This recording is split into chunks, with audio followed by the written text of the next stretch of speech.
Hi guys, welcome back. This is Kirill, your justice analyst from Belarus, living in Germany.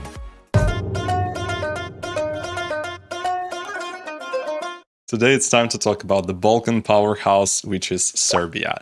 Serbia, since 2022, is organizing each and every year a national selection called Pesma za Evroviziju or something like that. The show consists always of 2 semifinals and a final show, which all takes place within 1 week, so it's very much comparable in its system with the Eurovision Song Contest itself. It's just the only exception. There are no automatic finalists, and the number of entries in the final is much smaller. It's just 15 or 16, something like that. I haven't watched the Serbian selection live, that's why I haven't heard any of the entries, but now before recording this video, I decided to take a look at all of those entries eliminated in the semifinals or just being in the final but not winning the competition. My personal big favorite was the duo or band, I'm not sure, called Bieber.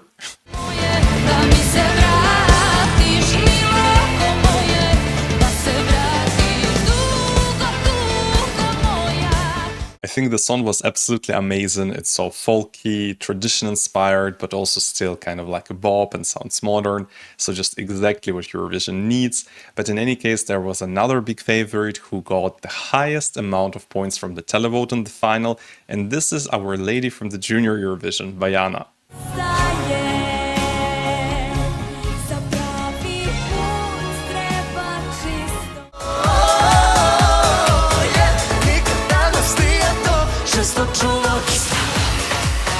Unfortunately for her, but luckily for our winner, she has received absolutely no points from the juries. That's why she couldn't come to win the competition. And the winner was Stefan Zdravković, who is better known as Princ. And Princ has already took part in so many competitions around the world. For example, he was in one of the biggest Eastern European musical festivals called Basel, which takes place in my home country, in Belarus.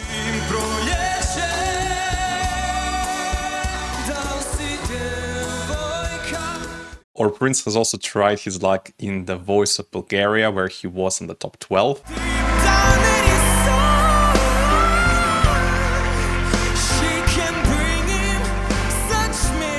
But what all Eurovision fans are probably remembering him for was his appearance in the Serbian selection for Eurovision 2023, where he was not considered a favorite or whatsoever, but he won the televote in the final and finished in the second place, just a point behind Luke Black.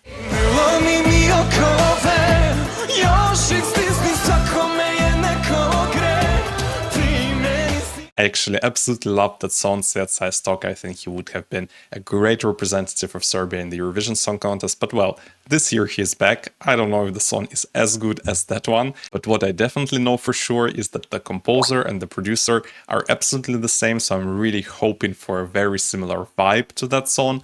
It was just so also kind of folky, almost like a song to the battle in the Middle Ages or something like that. It was really cool. But his entry for Eurovision 2025 is called Mila, which means in English deer, and let's just take a look at the lyrics of the song. As of course the song is performed in Serbian language, I think the translation might sometimes be a little bit misleading, but anyway, let's just try to take a look and understand what it is about. In the first verse, Princ is kinda telling us about some kind of ending which is coming, saying that my last supper. He's trying to remind his lover about the old memories, his music, his name. Then in the chorus, Princ is saying that there are many reasons for you to love another, but that he cares about this person so much and would like to keep the person. So it seems like he's expecting that this person might break up with him. And then in the second verse, it's kind of confirmed because he says, let you be kissed by the one who lies to you better. So it seems like Princ is telling us about the kind of efforts to trying to save and keep the relationship, which is sort of hard to keep, and when there are even reasons to break up. So it tells us about the emotional struggle of the person who is afraid of a breakup. So yeah, very emotional lyrics, definitely screams Balkans already from this text for me. I don't expect this kind of lyrics from the Nordic countries. So let's just go for the first listen, where I will just take a look at the MP3 track, and then for the second listen I will definitely go for the live performance.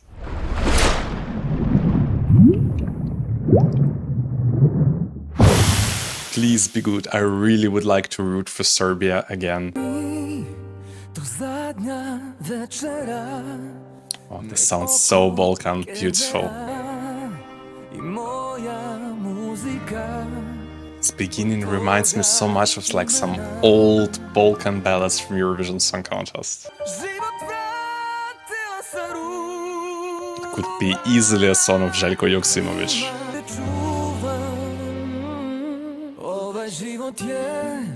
Okay, I was expecting now some kind of explosion of instrumentals, like some very ethnic-inspired instrumental parts, but, well, okay, let's see where it's going. The strings just touch my heart, so beautiful. I can already say the song definitely needs a revamp.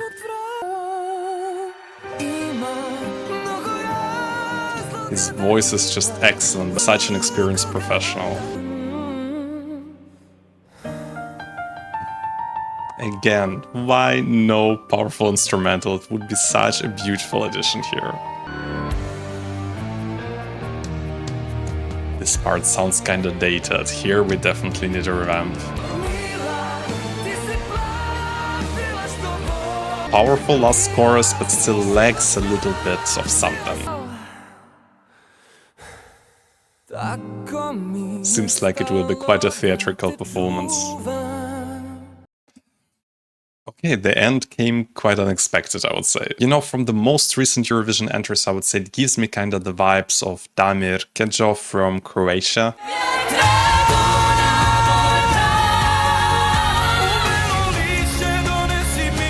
But the way how it was building up, I was really hoping for something as powerful, as impactful as Layla from 2006 or Bistra Voda from 2009.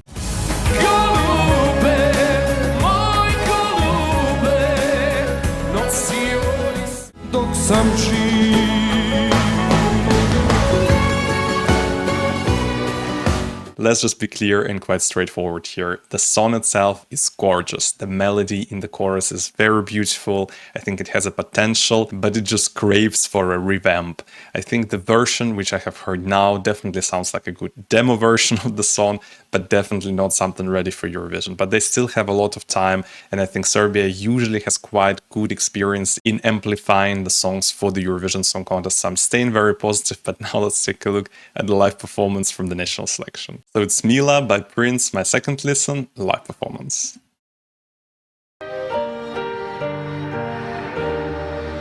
Oh, I was really sure it's a real rose.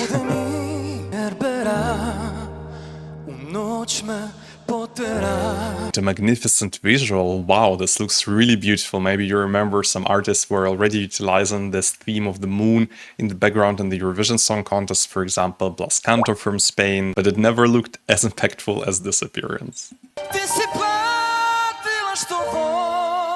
His live vocals are absolutely excellent, spectacular vocal performance.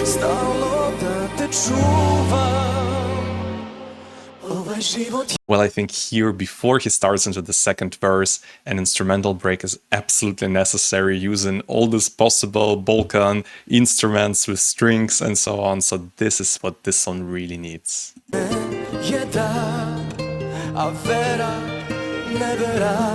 Actually, this verse reminds me a lot of another entry from early 2000s from Bosnia and Herzegovina, Rijeka bez imena.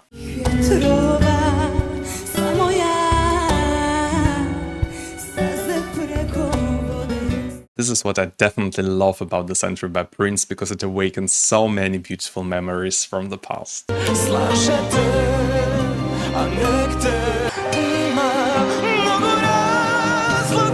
Wow, his vocal is just out of this world. I think if maybe not the revamp, then at least his vocals will definitely guarantee him a place in the Eurovision final. Yeah, the song definitely gives a little bit more, I don't know, sentimental vibe, a bit more dreamy vibe, so not really this kind of super emotional one like those ballads from the past. Oh my god, it's too much spinning, it's even scary.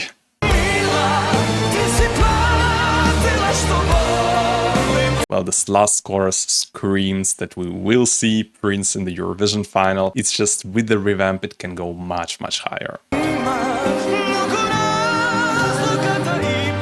It seems like he was taking out something out of the pocket, so what will it be? da te čuvam.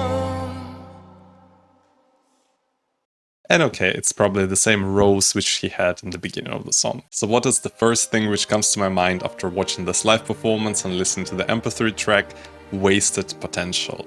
I think Princ is such a fantastic artist. He has amazing stage presence, great voice, such a cool charisma, and even the song itself has just such a beautiful melody. It has a potential of being such a beautiful Balkan ballad, but unfortunately this potential is wasted because the instrumental is so weak. There is not enough development throughout the song, so I think they have a lot of homework to do if they want to get a good result in Eurovision. But now let's take a look how Serbia did in accordance with the televote in the Eurovision semifinals in the past. And as you can see on your screen, in the last 5 years, but also in the last 15 years, Serbia is ranked 7th out of 31 participating countries, so that's really a great result. So basically in the last 5 years, but even last 6 years, they have qualified to the Eurovision on each and every occasion.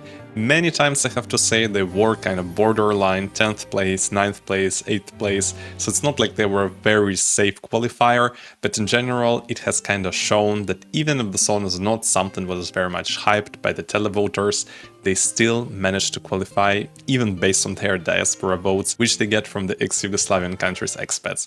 But is it a surprise? Not really. They are usually performing their songs in the Serbo-Croatian language, which is definitely targeting this kind of audience, and I think this year they are doing again a great job in order to get this sort of diaspora vote. So I really think that based on this pattern, which you can see on your screen, Serbia we will see in the final this year as well. Take a look at the running order, and as you can see on your screen, Serbia this year will perform not anymore in the first half of the first semifinal, but the second half of the second semifinal. It is of course a semifinal with more countries, which means it's harder to qualify from the second semifinal. But if I'm looking at the second half and at the artists who are taking part there, it's all female artists. The artist from Czechia is definitely much less masculine than Princ, so I think Princ will really stand out for this kind of more conservative public watching Eurovision. So some of them might go for Luxembourg, which is also a little bit more classy Eurovision entry, and some may definitely choose this traditional Balkan ballad from Serbia. And now let's take a look at the Eurovision scoreboard to see how the Eurovision fans are ranking this. And as you can see on your screen,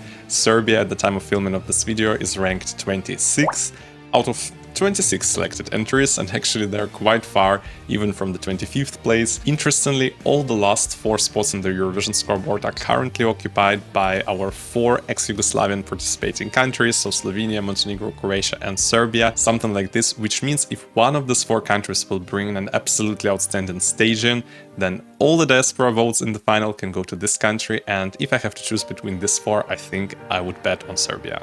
But are the bookmakers seeing it in the same way as I do? So as you can see on your screen, not really. So currently Serbia is ranked 35th, so actually lower than even Croatia and Slovenia, whom I have already mentioned before that. I can definitely agree that Serbia is not a country which will fight for the win this year, most probably without revamp also not for the top 10, but I still believe that we will see Serbia in the final this year, and I also really believe that they will change their entry for Eurovision and we will be all absolutely amazed and hopefully will remember this entry as one of the best Balkan ballads we have seen in the competition. And now talking about staging, I think the performance opens so beautifully. First, this kind of fake rose with some sort of surprise moment, and then this crescent with the moon, so him sitting on this crescent, ascending down with the moon in the background. So beautiful, as I have said, the most beautiful moon visual which we ever had in the Eurovision history.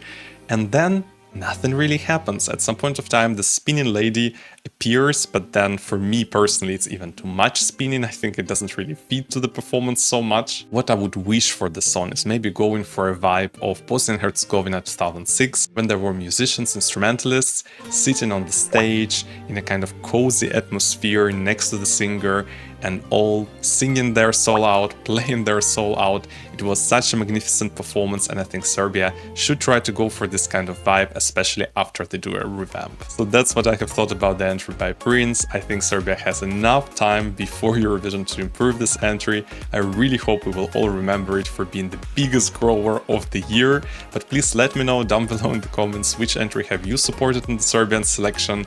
Was it maybe one of my other favorites, or was it someone else? Definitely subscribe to my channel if you would like to see more content from me, like this video, and I will see you in the next one. Bye bye!